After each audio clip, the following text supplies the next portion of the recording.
তো জুড়ে দেখতে পাচ্ছ অবশেষে বৃষ্টিপাত অলরেডি সকাল থেকে চালু হয়ে গেছে, কিন্তু এই যে বৃষ্টিপাত, সেই বৃষ্টিপাতের পরিমাণ যত সময় গড়াবে তত বাড়বে এবং আজকে রাতে ভারী থেকে অতি ভারী বৃষ্টিপাত হওয়ার সম্ভাবনা রয়েছে। এবং এই যে সন্ধ্যের পর যে বৃষ্টিপাতের চালু হবে সেটার স্থায়িত্ব অনেকক্ষণই বেশি থাকবে। আমরা দিনমান সারাদিনে যে আবহাওয়া দেখেছি যে বৃষ্টিপাত হতে হতে আবার থেমেছে, কিন্তু এই যে রাতেরবেলা যে বৃষ্টিপাতটি চালাবে সেটা চট করে থামবে না, সেটার স্থায়িত্ব অনেকক্ষণ বেশি থাকবে।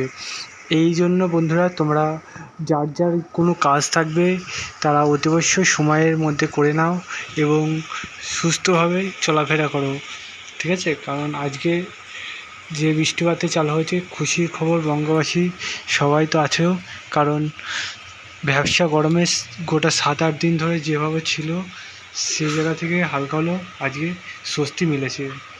বৃষ্টিপাত হলো, বঙ্গবাসী সবাই খুশি আছে। এবং দেখতে পাচ্ছ কালো মেঘ আরও ছেয়ে গেছে, সারাদিনে যা ছিল তার চেয়ে বেশি ছেয়ে গেছে।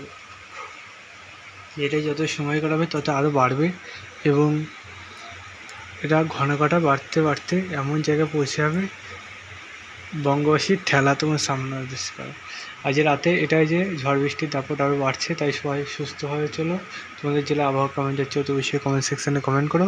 আর গোটা রাজ্য জুড়ে কালকে দুপুরের মধ্যে ভারী থেকে অতি ভারী আরও বাড়বে, ঠিক আছে বৃষ্টিপাতের পরিমাণ।